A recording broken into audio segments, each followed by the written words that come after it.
नमस्कार, मैं अंकित स्वागत करता हूं आप सभी का हमारे YouTube चैनल टीचर एजुकेशन में। आज के इस क्लास में हम लोग पढ़ेंगे मानचित्र, यानी यह भूगोल का एक महत्वपूर्ण टॉपिक है। इसे आज के इस क्लास में हम लोग पढ़ेंगे। ठीक है, तो आप लोग इस क्लास को अंत तक ज़रूर देखें, काफ़ी महत्वपूर्ण क्लास है। तो सबसे पहले हम लोग जानेंगे कि मानचित्र क्या होता है, यानी मानचित्र जिसे अंग्रेजी में मैप कहते हैं। ठीक है, तो आप लोग इसे जानते भी हैं, मैप यानी मानचित्र को अंग्रेजी में मैप कहते हैं। इसे हम समझेंगे कि मानचित्र में हम लोग देखेंगे मानचित्र क्या है, यानी उसकी परिभाषा और अर्थ क्या है, उसकी विशेषता क्या है, घटक यानी उसके कितने घटक है जो कि महत्वपूर्ण है, उसके बाद उसकी उपयोगिता और मानचित्र के प्रकार पर हम लोग बात करेंगे। ठीक है, तो चलिए देखते हैं। पृथ्वी का आकार गोलाकार है, इसीलिए इसका सही प्रदर्शन करने के लिए ग्लोब का प्रयोग किया जाता है। यानी ध्यान रखेंगे, पृथ्वी का जो आकार है वह गोलाकार है, इसीलिए इसका प्रदर्शन करने के लिए, यानी आप देखेंगे एक कागज पर इसका आकृति देने के लिए हम ग्लोब का प्रयोग करते हैं। यानी एक गोले तरह का पृथ्वी की तरह एक ग्लोब होता है, उसका प्रयोग करते हैं। ग्लोब जो होता है वह मानव निर्मित पृथ्वी का एक ऐसा मॉडल है जिससे पृथ्वी का स्वरूप का गहन एवं विस्तृत ज्ञान होता है। यानी ध्यान रखेंगे, पृथ्वी कैसा है धरातल पर, पृथ्वी जो है वह भौगोलिक धरातल पर एक गोले आकार का है, लेकिन इसका सही प्रदर्शन करने के लिए हम ग्लोब का प्रयोग करते हैं। ग्लोब यानी जो मानव निर्मित एक ऐसा मॉडल होता है जिसे हम उसके पृथ्वी के बारे में गहन अध्ययन, अधिक जानकारी के लिए, उसके ज्ञान के लिए एक ग्लोब का निर्माण करते हैं। उससे हम उसके अध्ययन यानी ग्लोब पृथ्वी के अध्ययन और उसके स्वरूप के बारे में पता करते हैं। ठीक है, परंतु ग्लोब का प्रयोग किसी छोटे क्षेत्र के विस्तृत अध्ययन के लिए नहीं किया जाता है। एक समय पर ग्लोब का अधिकतम आधा भाग ही देखा जाता है। यानी ध्यान रखेंगे, जो ग्लोब होता है, जैसा कि आप लोग बता देते हैं, ग्लोब इस तरह होता है गोले आकार का।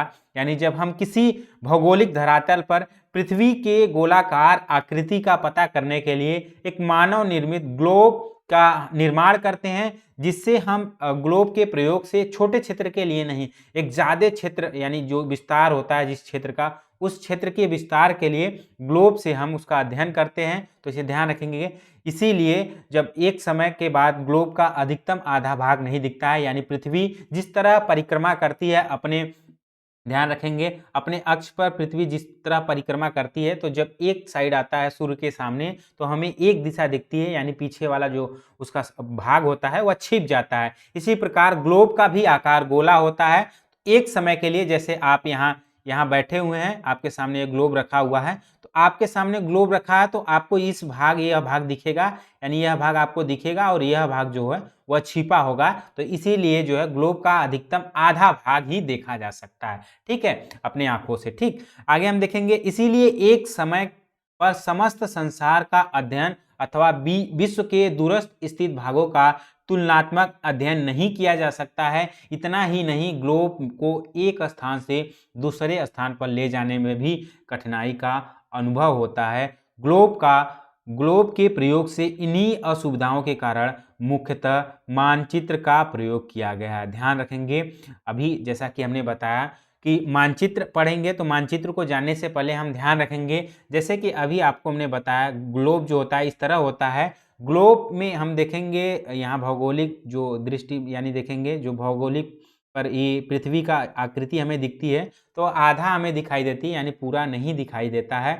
तो हम देखते हैं कि ग्लोब को एक जगह से दूसरे जगह ले जाने में कठिनाई भी होती है, और उस माध्यम से, यानी ग्लोब के माध्यम से विश्व के दूरस्थ स्तर, या कह सकते हैं जो समस्त संसार का अध्ययन हम ग्लोब के माध्यम से नहीं कर सकते हैं, तो उसके स्थान पर हम मानचित्र का प्रयोग करते हैं। मानचित्र क्या होता है उसको जानेंगे, उसकी परिभाषा को जानेंगे, कैसे मानचित्र के माध्यम से हम भौगोलिक जो देख सकते हैं, भौगोलिक जो चीज़ें हैं उसको कैसे हम उसका अध्ययन कर सकते हैं, उसके बारे में हम लोग पढ़ेंगे। ठीक है, मानचित्र भूगोल का एक अनिवार्य उपकरण है। यानी ध्यान रखेंगे, भौगोलिक दृष्टि से हम देखेंगे तो मानचित्र क्या है, मानचित्र जो होता है वह भूगोल यानी पृथ्वी का एक अनिवार्य उपकरण माना जाता है। किसे? मानचित्र उपकरण यानी साधन माना जाता है। साधन क्या होता है? साधन जिस कार्य को करने में आसानी हो वह साधन होता है। यानी इस उपकरण के माध्यम से, मानचित्र उपकरण के माध्यम से हम पृथ्वी यानी भौगोलिक जो चीजें हैं उसको हम जानने में, समझने में, उसका अध्ययन करने में हमें आसानी होगी, कठिनाइयों का सामना नहीं करना पड़ेगा। तो ये मानचित्र है, ठीक है। तो मानचित्र ऐसी सांकेतिक लिपि है जिससे भूगोल का अपरिमित रूपी जो ज्ञान का खजाना छिपा होता है, ठीक है। तो ध्यान रखेंगे, मानचित्र जो होता है एक ऐसी सांकेतिक लिपि होती है, यानी सांकेतिक यानी जैसे आप ध्यान रखेंगे, आप लोग मैप को देखे हैं, मानचित्र को देखे हैं कि भारत का मैप किस प्रकार होता है। आप लोग जानते हैं कि भारत का मैप इस प्रकार होता है। तो जो भौगोलिक देखेंगे, हम भौगोलिक दृष्टि से जब देखेंगे तो वह काफ़ी बड़ा होगा, काफ़ी उसका क्षेत्र विस्तार होगा। लेकिन जब उसी को हम एक कागज पर, ध्यान रखेंगे आप लोग, जब कागज पर मानचित्र के माध्यम से यानी मैप के माध्यम से हम उस क्षेत्र को जो है उसमें सांकेतिक लिपि से उसे वर्णित करेंगे, उसमें दर्शाएंगे, तो उसे भूगोल का ज्ञान अपरिमित कह सकते हैं, खजाना छिपा हुआ है। यानी उसी मानचित्र में ये पूरे भारत, विश्व यानी कह सकते हैं पृथ्वी का खजाना उस मानचित्र में छिपा होता है कि कहाँ कौन सा देश है, यानी उससे हमें चीज़ों को पता लगता है उस मानचित्र के माध्यम से। मानचित्र का अंग्रेजी भाषा मैप है, जैसा कि आप लोग जानते भी हैं। मैप शब्द का लैटिन भाषा में मैप्पा, इसे ध्यान रखेंगे, काफ़ी महत्वपूर्ण है, आगे आप सभी लोगों के प्रश्न में आएगा तो उसे आप लोग हल करेंगे, ठीक है। मैप्पा शब्द से हुई है, लैटिन भाषा में इसे मैप्पा कहा जाता है। यानी ध्यान रखेंगे, जो मैप है, मैप का ये जो मैप आप सब लोग देख रहे हैं, मैप यानी मानचित्र का उत्पत्ति किस भाषा से हुई है, तो ध्यान रखेंगे लैटिन भाषा से हुई है, जिसे लैटिन भाषा में मैप्पा कहा जाता था। तो इसे आप ध्यान रखेंगे, क्या कहा जाता था, लैटिन भाषा में मैप्पा, यानी मैप को मैप्पा कहा जाता था, जिसका एक शाब्दिक अर्थ है कि कपड़े का मेज पोश, यानी या तो कह सकते हैं उसे रुमाल होता है, यानी कपड़े का एक मेज पोश या रुमाल कह सकते हैं किसे, मैप्पा को। मध्यकालीन युग में कपड़े से बने संसार के चक्र जो होते हैं मानचित्र, उसे मैप्पा मूड़ी कहलाने लगी। यानी ध्यान रखेंगे, विभिन्न विद्वानों द्वारा मानचित्र की परिभाषाएं दिए गए हैं, उसे हम लोग देखेंगे और पढ़ेंगे, जिसके माध्यम से समझेंगे कि वास्तव में मैप क्या है, कैसे यह एक भूगोल का ज्ञान रूपी खजाना है, उसके बारे में समझेंगे। तो आप लोग ध्यान से क्लास को करें। मानचित्र धरातल के आलेखी निरूपण होते हैं। ध्यान रखेंगे, यह विद्वान जो है फिंच तथा ट्रीवार्था विद्वान के माध्यम से हमें पता चलता है कि मानचित्र जो है वह धरातल के आलेखी निरूपण होते हैं। यानी ध्यान रखेंगे, धरातल यानी भौगोलिक दृष्टि से जो हम कागज कह सकते हैं, मानचित्र पर जिस प्रकार उस चित्र को सांकेतिक लिपि में जो है उसका उल्लेख करते हैं, वह मानचित्र धरातल के आलेखिक निरूपण होते हैं। यह विद्वान फ्रिंच और ट्रीवार्था के माध्यम से हमें पता चलता है, ठीक है। आगे हम देखते हैं मानचित्र की परिभाषा क्या है, जो विद्वान दिए हैं एफ जे मांक हाउस, इन्होंने कहते हैं कि निश्चित मापनी के अनुसार धरातल के किसी भाग के लक्षणों के समतल सतह पर निरूपण ही मानचित्र है। यानी ध्यान रखेंगे, यह जो विद्वान है एफ जे मांक हाउस के माध्यम से हमें पता चलता है, ठीक है।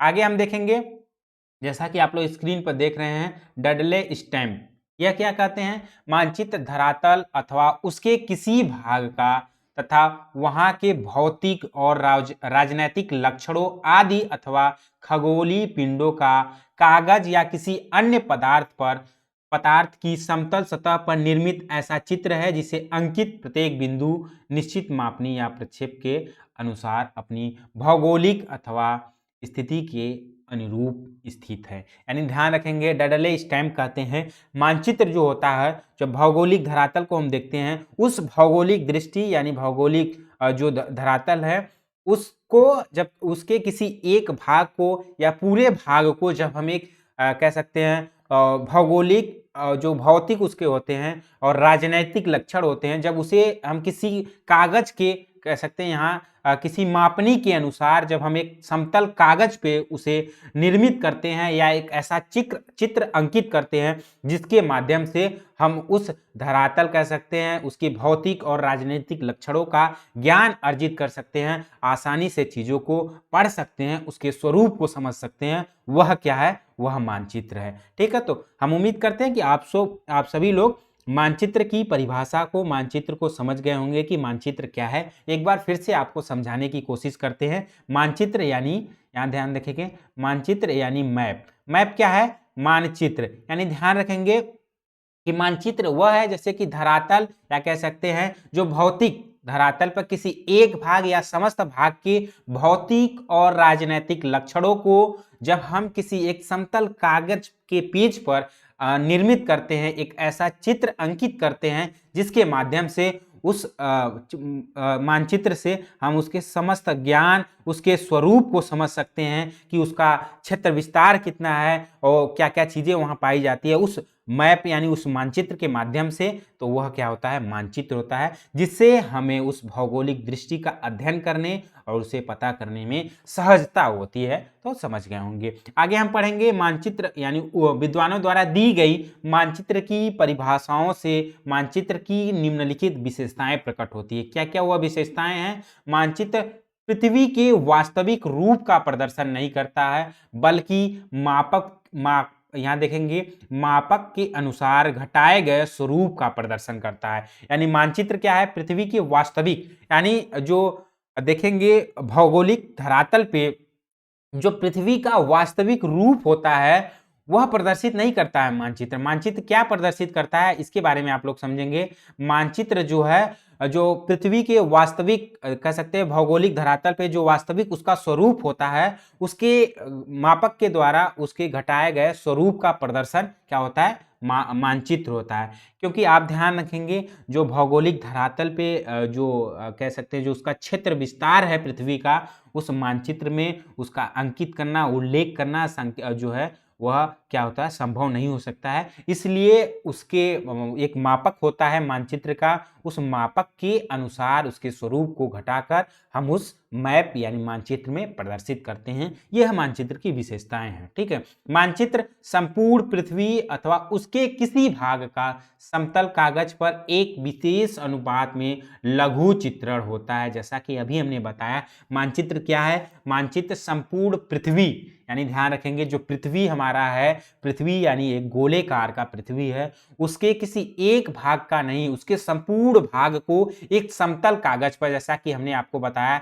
एक समतल कागज पर जो है एक विशेष अनुपात में एक मापक होता है मानचित्र का एक मापक होता है जिसके मापक यानी जो इसका पैमाना होता है उस पैमाने के माध्यम से एक विशेष अनुपात में माप के जो है हम मानचित्र में उस संपूर्ण पृथ्वी को अंकित करते हैं, सांकेतिक चित्रण देते हैं, उसे लघु चित्रण कहते हैं। ठीक है, अगला हम देखेंगे पृथ्वी त्रिविमीय आकृति यानी देखेंगे 3 डायमेंशनल का द्विविमीय यानी टू डायमेंशनल समतल कागज पर प्रदर्शन ही मानचित्र है। यानी ध्यान रखेंगे जो पृथ्वी है वह त्रिविमीय आकृति का द्विविमीय समतल कागज पर का मानचित्र आकृति है। यानी ध्यान रखेंगे यह हम आप लोगों को बताने की कोशिश कर रहे हैं। ठीक है, आगे हम देखेंगे कि मानचित्र को किसी न किसी मापक पर बनाया जाता है। यानी अर्थात क्या है, मानचित्र पर किन्हीं दो बिंदुओं के मध्य की दूरी धरातल पर उन्हीं बिंदुओं के मध्य की वास्तविक दूरी को में एक निश्चित अनुपात होता है जिसे मानचित्र पर अंकित किया जाता है। यानी ध्यान रखेंगे मानचित्र को किसी न किसी मापक से बनाया जाता है, यानी एक पैमाना पे बनाया जाता है जो आप ध्यान रखेंगे जो मध्य की वास्तविक दूरी होता है, यानी उस धरातल का जो भौगोलिक दृष्टि पर एक वास्तविक दूरी होता है उस दूरी को जो है एक निश्चित अनुपात में जो है हम माप के उस मानचित्र में उस भौगोलिक धरातल की को अंकित करते हैं, तभी हम जो है मानचित्र को पहचान लेते हैं, उसकी विशेषताएं के बारे में जानते हैं। ठीक है, आगे देखेंगे यहाँ दिया है समस्त पृथ्वी या उसके किसी भाग को आकाश या किसी अन्य पिंड के दृश्य एवं विचारे गए अवस्थितिक व वितरणात्मक प्रतिरूपों का मापनी के अनुसार प्रतीकात्मक आरेखन मानचित्र है।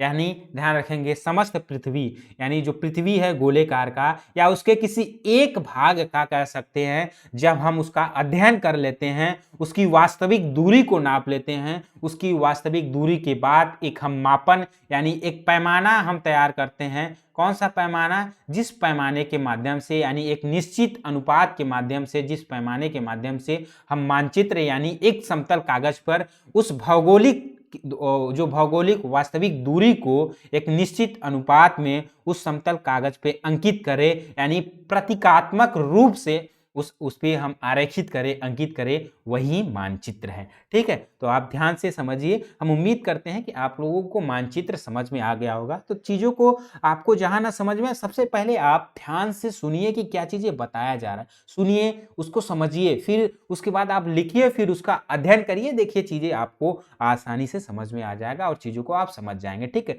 मानचित्र आप सभी लोगों के लिए बहुत इंपॉर्टेंट है, चाहे एग्जाम के आपके सेमेस्टर के पॉइंट ऑफ व्यू से हो, चाहे आगे किसी भी कॉम्पिटिटिव एग्जाम के पॉइंट ऑफ व्यू से हो। इसलिए मानचित्र बहुत ही महत्वपूर्ण होता है। तो आप लोग मानचित्र के बारे में समझेंगे क्योंकि आप लोग भावी प्रशिक्षु हैं। आप लोग कक्षा में जाएंगे, बच्चों को पढ़ाएंगे, तो सबसे पहले आप पढ़े हैं, चीज़ों को आप सब लोग पढ़े हैं, लेकिन कैसे उन्हें पढ़ाना है, कैसे समझाना है, किस माध्यम से किस चीज़ों का प्रयोग करेंगे उस क्लास में बच्चों के लिए, यह चीज़ें आप लोगों को समझना बहुत ज़रूरी है। एक आप ग्लोब बनाएंगे, किसी चीज़ का ग्लोब लेकर जाएंगे, उस ग्लोब में बताएंगे कि यह ग्लोब जो है या पृथ्वी के आकार का यह गोलाकार है, लेकिन जब यहाँ आप सभी लोग बैठे हैं तो पृथ्वी के आधे भाग को ही देख रहे हैं, यानी पूरे भाग को नहीं दिख रहे हैं। तो इससे क्या होता है, हमें असुविधा होती है संपूर्ण पृथ्वी के गहन अध्ययन को करने में और उसकी क्या कह सकते हैं, स्वरूप को जानने में। लेकिन जब हम मैप यानी मानचित्र के माध्यम से चीज़ों को पढ़ते हैं तो कैसे समझ पाएंगे, तो मानचित्र आप लेकर जाएंगे,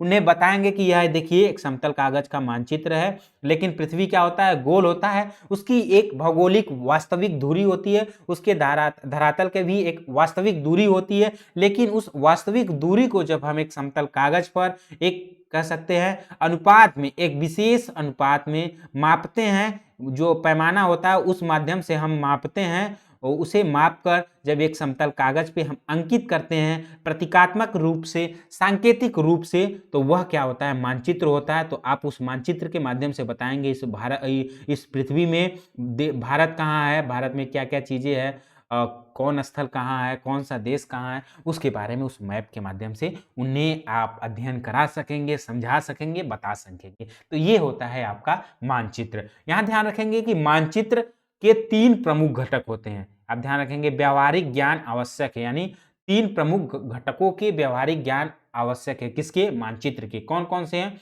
दिशा, दूरी और प्रतीक चिन्ह। तो इन पॉइंट को आप ध्यान रखेंगे। आगे हम दिशा को पढ़ेंगे, यानी इसे ध्यान रखेंगे मानचित्र घटक, यानी मानचित्र के घटक, यानी जब व्यावहारिक ज्ञान हमें हो जाए, हम चीजों को अध्ययन करें, किसका, मानचित्र का हम अध्ययन करें, तो हमें 3 प्रमुख घटकों को जो है याद रखना जरूरी है, उन्हें समझना जरूरी है, तभी हम अपने आप को समझ पाएंगे, अपने आप से समझ पाएंगे मानचित्र को, और हम कक्षा में बच्चों को समझा पाएंगे। यानी कौन कौन, दिशा, दूरी और प्रतीक चिन्ह। दिशा क्या है, दिशा को कैसे समझेंगे, कैसे उन्हें समझाएंगे, आइए हम मानचित्र को समझने से पहले, मानचित्र को समझ गए तो अब दिशा को समझेंगे कि मानचित्र में हम दिशा की पहचान कैसे कर सकते हैं। यानी मानचित्र का यह प्रमुख घटक है, दिशा जो होता है वह मानचित्र का प्रमुख घटक होता है। कैसे होता है, मानचित्र के ऊपर दाहिने और कोने में एक तीर बनी होती है जो कि निशान बना होता है। तो ध्यान रखेंगे इस प्रकार जो है, इस डायग्राम के माध्यम से आप लोग ध्यान रखेंगे, इसमें आप देखेंगे इसमें जो दिया हुआ है इसे हम बता देते हैं। ऊपर की जो होती है, ऊपर के जिसके ऊपर अक्षर जो होता है यह उत्तर दिशा होता है। नीचे का जो तीर बना होता है, नीचे का जो पॉइंट होता है वह दक्षिण दिशा होता है। इसे आप लोग समझेंगे। आपका इधर जो दाहिने हाथ की तरफ होता है वह पूरब होता है, और इधर जो होता है बाएं हाथ की तरफ आपके पश्चिम दिशा होता है। तो कभी भी आप बोर्ड के माध्यम से या कह सकते हैं किसी भी माध्यम से, आप कक्षा में किसी को बता रहे हैं, बच्चों को बता रहे हैं, किसी को समझा रहे हैं, अपने आप को समझ रहे हैं, तो आप सबसे पहले एक डायग्राम इस तरह बनाएंगे। उसके बाद 4 इस तरह से आप बनाएंगे, बताएंगे जो ऊपर वाला तीर का निशान या ऊपर जो मानचित्र के ऊपर वाला भाग होता है वह सदैव उत्तर होता है, नीचे वाला भाग दक्षिण होता है, आपके दाहिने हाथ के वाला भाग जो होता है पूरब होता है, बाएं वाला पश्चिम होता है। तो इसे आप ध्यान रखेंगे। फिर उसके बाद हम देखेंगे ये क्रमशः दिशाएं जो होते हैं। इसके बाद बीच में हम देखेंगे कि 4 अन्य दिशाओं का ज्ञान भी सामाजिक विषय का अध्ययन है। इसके अलावा भी, यानी आप ध्यान रखेंगे पूरब, पश्चिम, उत्तर, दक्षिण, इन 4 दिशाओं का जो ज्ञान होता है उसे हम प्रधान दिक् बिंदु कहते हैं। इसे ध्यान रखेंगे, नोट भी कर लेंगे।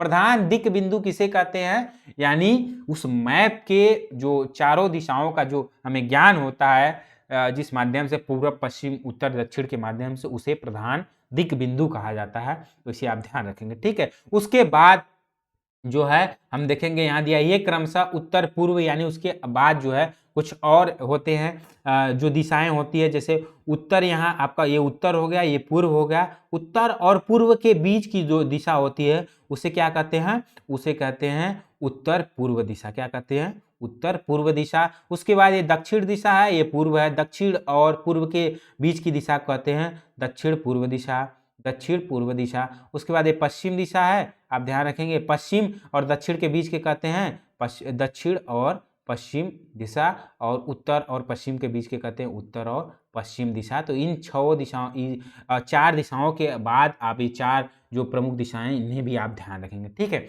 आगे हम देखेंगे कि सहायक दिशाओं के माध्यम से किसी भी स्थान की सही स्थिति का पता लगाया जाता है, जिसे दिक् सूचक कहते हैं, यानी कंपास कहा जाता है। कंपास क्या होता है, कंपास एक ऐसा यंत्र है जिसके माध्यम से, यानी ध्यान रखेंगे कंपास एक छोटा यंत्र है, क्या, एक छोटा सा यंत्र है जिसके माध्यम से हम दिशाओं के ज्ञान का पता लगाते हैं कि कैसे, जब हम कहीं जाते हैं तो उसमें हमें जब दिशाओं का ज्ञान का अभाव रहता है तो उस कंपास के माध्यम से हम पता करते हैं कि कौन सी दिशा है, हम किस दिशा में किधर साइड कौन सी दिशा है, उस दिशा के माध्यम से हम जो है पता कर लेते हैं, क्या, कंपास के माध्यम से दिशाओं के ज्ञान का पता कर लेते हैं। ठीक है, इसमें कैसे हम पता करते हैं, जिसकी सहायता से दिशाओं का पता लगता है, इसकी चुंबकीय सुई दिशा उत्तर दक्षिण में होती है, यानी ध्यान रखेंगे जो इसकी चुंबकीय सुई की दिशा है यह सदैव क्या रहती है, नॉर्थ और साउथ यानी उत्तर और दक्षिण की दिशा में रहती है। तो इस कंपास यानी इस छोटे यंत्र के माध्यम से,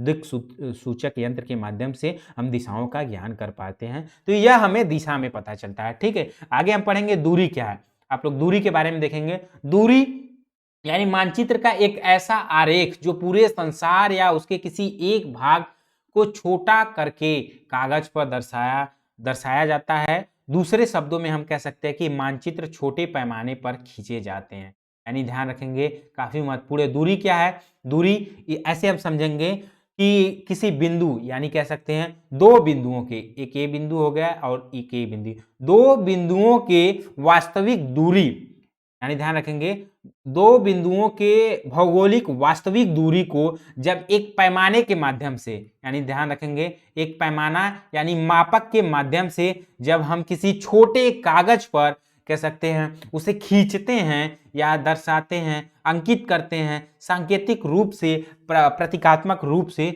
तो वह क्या होता है, मानचित्र होता है, यानी मानचित्र की वह दूरी होती है। आप तो समझ गए होंगे दूरी क्या है मानचित्र में, तो दूरी वह है जो दो बिंदुओं के बीच की वास्तविक दूरी रहे, ठीक है, तभी संभव हो सकता है जब कागज पर एक छोटी दूरी धरातल की वास्तविक दूरी को व्यक्त करती है। जैसा कि अभी हमने बताया ये दो बिंदु हैं, इन दो बिंदुओं के धरातल पर एक वास्तविक दूरी होता है, इन वास्तविक दूरी को एक छोटे से कागज पर जब हम उस धरातल की वास्तविक दूरी को एक छोटे से कागज पर एक पैमाने के माध्यम से एक विशेष अनुपात में, ध्यान रखेंगे एक विशेष अनुपात या कह सकते हैं एक छोटी दूरी में हम उसे व्यक्त करते हैं या प्रतीकात्मक रूप से अंकित करते हैं, तो वह मापन यानी मानचित्र में दूरी कहलाता है। ठीक है, इसका उद्देश्य एक मापक यानी स्केल होता है जिसे मापनी कहते हैं, यानी उस स्केल के माध्यम से, जैसा कि हमने बताया उस मापक के माध्यम, उस स्केल के माध्यम से धरातल की वास्तविक दूरी को एक विशेष अनुपात में मापते हैं, तो वह मापनी होता है। उसी मापनी के माध्यम से हम दूरी जो नापते हैं वही दूरी कहलाता है। जैसे पैमाना क्या होता है, पैमाना या मापक का एक फार्मूला है कि दो बिंदुओं के बीच के मानचित्र दूरी और उन्हीं दो बिंदुओं के धरातल की वास्तविक दूरी होता है, यानी पैमाना होता है दो बिंदुओं के बीच की मानचित्र की दूरी बटा उन्हीं दो बिंदुओं के बीच की वास्तविक दूरी जो है पैमाना या मापक होता है। तो इसे ध्यान रखेंगे, यह आप सभी लोगों का इसे समझ जाएंगे। इसका पीडीएफ आप सभी लोगों को टेलीग्राम ग्रुप में मिल जाएगा, तो वहाँ से आप चीज़ों को और विस्तार से पढ़ सकते हैं। लेकिन आज की इस क्लास में हम मानचित्र से आप लोगों को मानचित्र क्या है, उसकी परिभाषा क्या है, उसके अर्थ क्या है, कितने प्रकार हैं, उसके बारे में बताने की समझाने की कोशिश कर रहा हूँ, तो आप लोग समझ रहे होंगे इन चीज़ों को। ठीक है, सामान्य रूप से मानचित्र दो प्रकार के होते हैं, एक दीर्घ मापक मानचित्र होता है, लघु मापक। इसे हम समझेंगे कि दीर्घ मापक मानचित्र क्या है और लघु मापक मानचित्र क्या है, यानी जब कभी कभी बड़े क्षेत्रफल वाले भाग जैसे महाद्वीप हुए या देशों को कागज पर दिखाना होता है, तब हम लघु मापक या मापनी का प्रयोग करते हैं। तो ध्यान रखेंगे, आप लोग समझ गए होंगे कि लघु मापक यानी या दूसरा क्या है, लघु मापक मानचित्र क्या है, लघु मापक मानचित्र वह है, यानी सबसे पहले आप लघु मापक समझेंगे। लघु मापक क्या है, लघु मापक यानी जब कभी बड़े क्षेत्रफल जैसे महाद्वीप हुआ या देश को हम कागज पर, यानी मानचित्र क्या होता है, मानचित्र एक समतल कागज होता है, इस पे हम दर्शाने की कोशिश करते हैं या दिखाना चाहते हैं तो हम लघु मापक यानी मापनी का प्रयोग करते हैं। जब इस मापनी के प्रयोग से जब हम इसमें चित्र अंकित कर देते हैं तो वह लघु मापक मानचित्र कहलाता है। ठीक है, जैसे यदि स्थल 500 किमी हो तो मानचित्र में 5 सेमी दर्शाया जाता है। जैसे कि हमने बताया, जब स्थल यानी स्थल क्या होता है, भौगोलिक दृष्टि पर जब उसकी वास्तविक दूरी 500 किमी हो, कितना 500 किमी हो,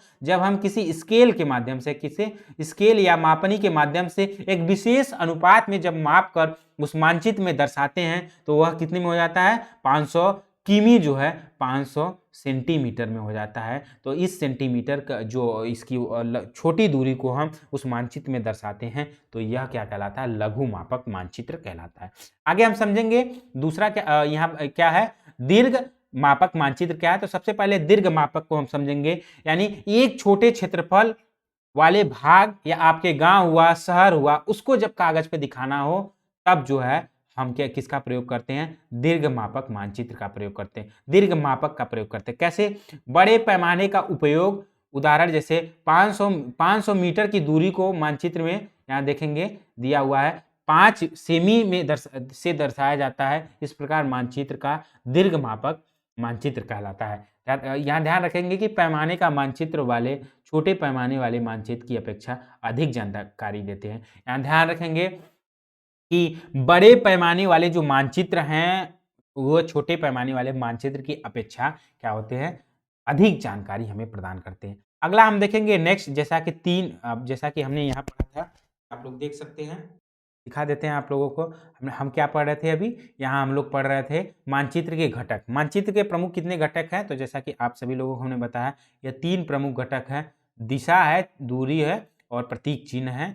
तो हमने दिशा को समझ लिया, पढ़ लिया, और दूरी को, अब प्रतीक चिन्ह को पढ़ेंगे। इसकी प्रतीक चिन्ह क्या है, कैसे प्रतीक चिन्ह के माध्यम से हम उस मानचित्र को समझ सकते हैं, पहचान सकते हैं। तो प्रतीक चिन्ह क्या है, कैसे जो मानचित्र है या मानचित्र यानी समतल कागज का जो कागज होता है उसमें जब हम चीज़ों को उल्लेख करते हैं तो मानचित्र होता है, उस मानचित्र में प्रतीक चिन्ह कैसे जो है प्रतीकात्मक रूप से, सांकेतिक रूप से जो है अंकित किया जाता है, उसे हम समझेंगे कि क्या है प्रतीक चिन्ह। ठीक है, यह किसी मानचित्र का तृतीय घटक है, यानी तृतीय घटक यानी तीसरा घटक है किसका, मानचित्र का। उस मानचित्र का तीसरा घटक क्या होता है, प्रतीक चिन्ह। यानी उस चिन्ह के माध्यम से हम समझेंगे कि कैसे, कौन सा धरातल है, यानी कौन सा पहाड़ी क्षेत्र है, सड़कें क्या है, रेलवे लाइन क्या है, नदियां क्या है, कैसे उसे हम प्रतीकात्मक या सांकेतिक रूप से उस मानचित्र में दर्शा सकते हैं, तो वही होता है प्रतीक चिन्ह। ठीक है, तो समझ गए होंगे। मानचित्र पर वास्तविक आकार एवं प्रकार में विभिन्न प्रकार की आकृतियों, जैसे यहाँ दिया है भवन हुआ, भवनों, पुलों, वृक्षों, सड़क मार्गों, नहरों, कुओं, धार्मिक स्थलों, सार्वजनिक प्रतिष्ठानों को प्रदर्शित करने का संभव नहीं है। ध्यान रखेंगे, यह इस माध्यम से हम बताना चाह रहे हैं मानचित्र पर वास्तविक जो आकार होता है किसका, जैसे भवन हुआ, पुल हुआ, वृक्ष, सड़क मार्ग, नदी, कुआं, धार्मिक स्थल, इन सभी प्रतिष्ठान जो सार्वजनिक प्रतिष्ठान हैं, इन सभी को वास्तविक आकार में हम उस मानचित्र यानी समतल कागज के पन्ने में अंकित नहीं कर सकते हैं, उसे प्रदर्शित करना संभव नहीं है। तो कैसे हम प्रदर्शित कर सकते हैं उसे समझेंगे। इस व्यावहारिक कठिनाई को दूर करने के लिए हम चित्रों, रेखाओं, अक्षरों और छायाओं और रंगों का प्रयोग किया जाता है। इन प्रतीक चिन्हों की विशेषता यह है कि ये कम स्थान में अधिक बोध कराते हैं। इनका प्रयोग मानचित्र आसानी से खींचा जाता है और अध्ययन किया जाता है, जिसे रूढ़ चिन्ह कहा जाता है। इन्हें रूढ़ चिन्ह कहा जाता है। इन प्रतीक चिन्हों का उपयोग अंतर्राष्ट्रीय सहमति होती है। ठीक है, उपयोग में अंतर्राष्ट्रीय सहमति होती है। तो हम उम्मीद करते हैं कि आप सभी लोग जो चिन्ह हैं उसे प्रतीक चिन्ह समझ गए होंगे। फिर बताने की कोशिश कर रहा हूं, जैसे यहाँ इस डायग्राम के माध्यम से हम लोग समझेंगे कि डायग्राम हमें क्या प्रदर्शित करना चाह रहा है, कैसे समझाना चाह, तो आप समझेंगे। यह आपका ध्यान रखेंगे, यह जो दिया हुआ है यह क्या है, यह आप सभी लोग समझेंगे। यह क्या है, यह दिया हुआ है मैप।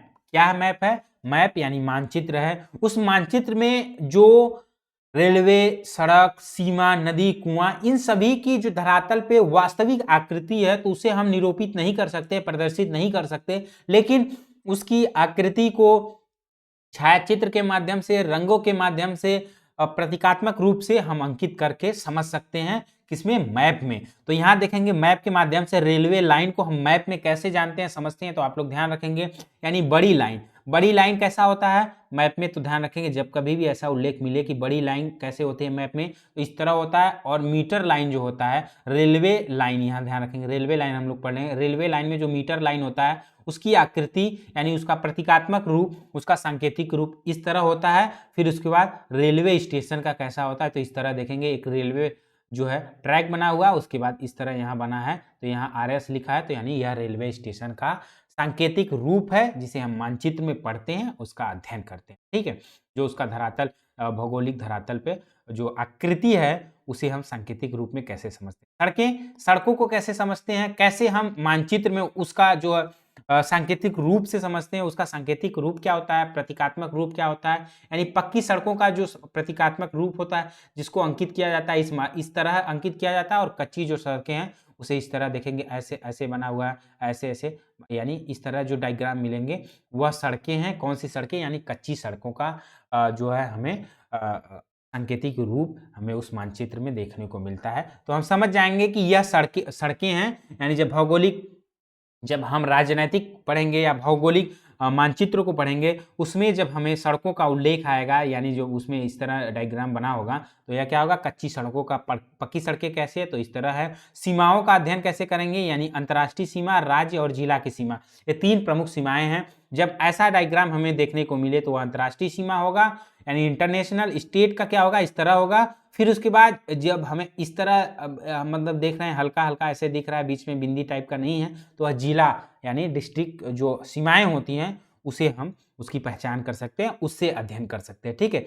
आगे देखेंगे नदी, कुआं, तालाब, नहर और पुल। यानी ध्यान देखेंगे ये नदी है, आप लोग देखते हैं, जानते भी हैं, कभी मानचित्र बनाते हैं, नदियों का उल्लेख करते हैं, नदी का डायग्राम बनाते हैं, चित्र बनाते हैं, तो इसी तरह नदी बनाते हैं। यह मानचित्र में जो मानचित्र में अंकित किया जाता है इस प्रतीकात्मक रूप से यानी सांकेतिक रूप से उसको प्रदर्शित किया जाता है। नदी को कुआं यानी गोले आकार का कुआं होता है। तालाब को इस तरह मतलब टेढ़ा मेढ़ा इस तरह जो है प्रदर्शित किया गया। नहर क्या है, नहर यानी यह नहर है, ऐसे देख सकते हैं, नहर एक गया, उसमें बीच में से भी नहर निकलते हैं। पुल का कैसे कर सकते हैं, पुल को हम इस तरह प्रदर्शित मैप में किया जाता है। तो ये ध्यान रखेंगे, ये काफ़ी इंपॉर्टेंट होता है, आप सभी लोगों को इसकी जानकारी होनी चाहिए। कक्षा में बच्चों को भी बता सकते हैं आप, जब भावी शिक्षक, अभी आप शिक्षक जब बन जाएंगे, चीज़ों को समझे होंगे, पढ़े होंगे तभी। ठीक है, मंदिर, गिरजाघर को कैसे, तो मंदिर इस तरह है, आप लोग जानते हैं मंदिर किस तरह उसको प्रदर्शित किया जाता है मैप में। गिरजाघर को इस तरह, आप ध्यान रखेंगे, गिरजाघर ये है। मस्जिद, यहाँ देखेंगे मस्जिद को इस तरह प्रदर्शित किया जाता है। और छतरी, यहाँ ध्यान रखें, छतरी को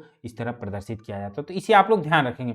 पोस्ट ऑफिस, PO जब लिखा हो तो वह पोस्ट ऑफिस होता है। फिर पोस्ट एंड टेलीग्राफ ऑफिस क्या होता है, PTO जो होता है वह पोस्ट एंड टेलीग्राफ ऑफिस होता है। और PS जब लिखा हो तो वह पुलिस स्टेशन होता है, तो इसे ध्यान से समझेंगे। बस्ती क्या है, कब्रिस्तान, यानी इस तरह का जब हमें चित्र प्रदर्शित मिले तो यह बस्ती का है। और कब्रिस्तान यानी ध्यान रखेंगे, कब्रिस्तान यानी जब हमें इस तरह का चित्र देखने को मिले, प्रदर्शित मिले, तो यह कब्रिस्तान है। ठीक है, पेड़ और घास को कैसे हम समझ सकते हैं, यह पेड़ है, जब इस तरह हमें देखने को मिले तो इस तरह का क्या पेड़ होता है, जब हमें इस तरह देखने को मिले तो यह क्या है, यह घास हमें सांकेतिक रूप से समझने और देखने को मिलता है, तो इसे आप समझेंगे। तो उम्मीद करते हैं कि आप सभी लोग इसको समझ गए होंगे कि प्रतीक चिन्ह के माध्यम से कैसे हम मैप में जो है उसके धरातल या कह सकते हैं जो रेलवे हैं, सड़कें, सीमाएं हैं, नदियां, मंदिर हैं, इन सभी को मैप में कैसे इसका अध्ययन कर सकते हैं, इसका प्रतीक चिन्ह क्या है, किस माध्यम से। जब आप प्रतीक चिन्ह को जानते होंगे तभी, क्योंकि मैप में प्रतीक चिन्ह ही दिया होता है, आप उस प्रतीक चिन्ह से अनुमान लगाएंगे।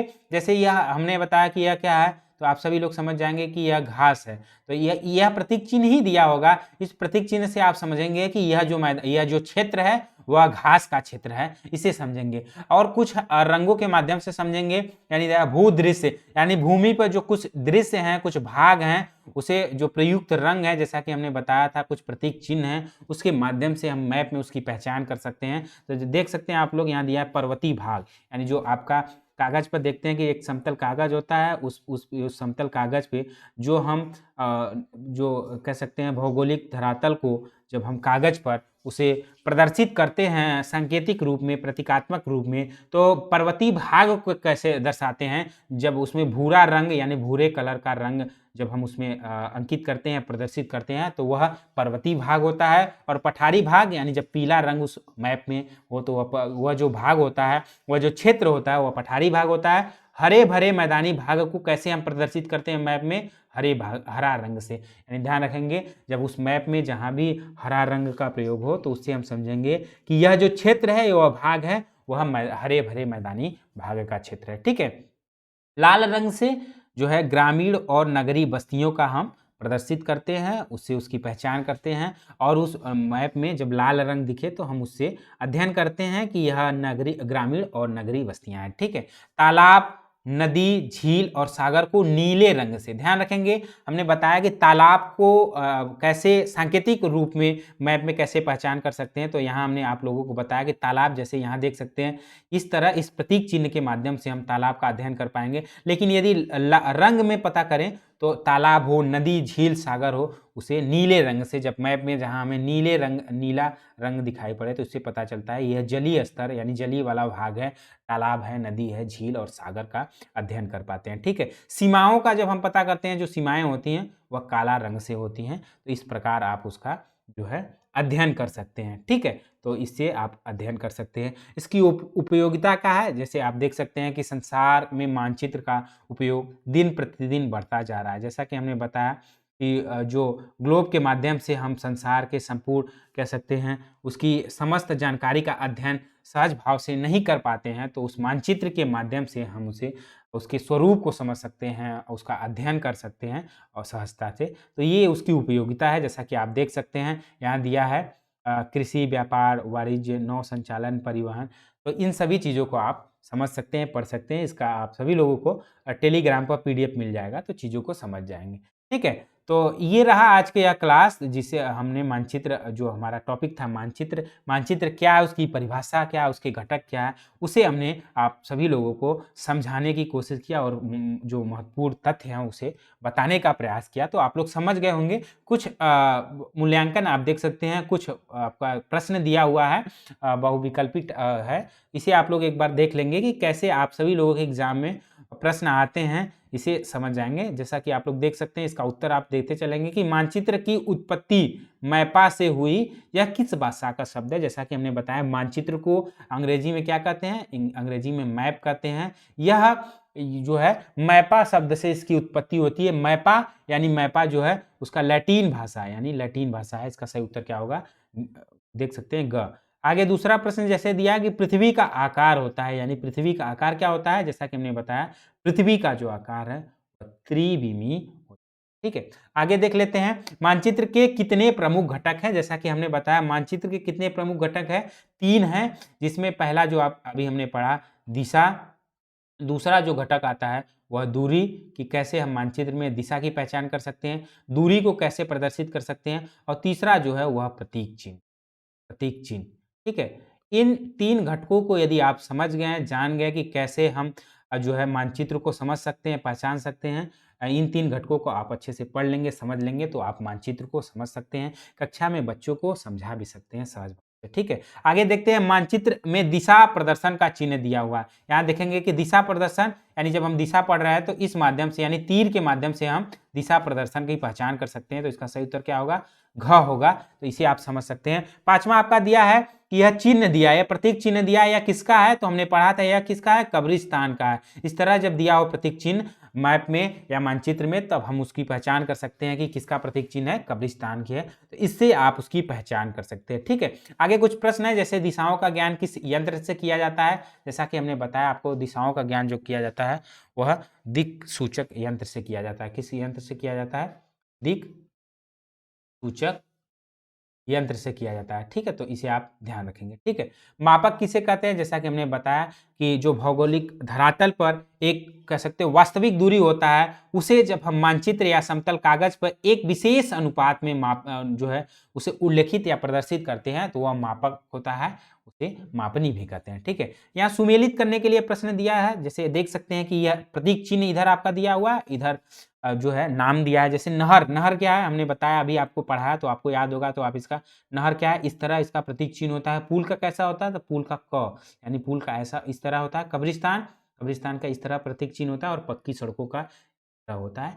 तो इस तरह आपके एग्जाम में प्रश्न पूछे जाते हैं। तो यह कुछ प्रश्न था जिससे हम आपको समझाने की कोशिश की है कि कैसे प्रश्न पूछा जाता है, कैसे आप पहचान कर सकते हैं कि मानचित्र क्या है, प्रतीक चिन्हों से कैसे मानचित्र की पहचान कर सकते हैं। तो आज के क्लास में इतना ही रखते हैं। उम्मीद करते हैं कि आप सभी लोगों को आज के इस क्लास में मानचित्र यानी मैप समझ गए होंगे। ठीक है, तो ठीक है, फिर मिलते हैं अगले क्लास में अगले नए टॉपिक को लेकर। तब तक के लिए नमस्कार।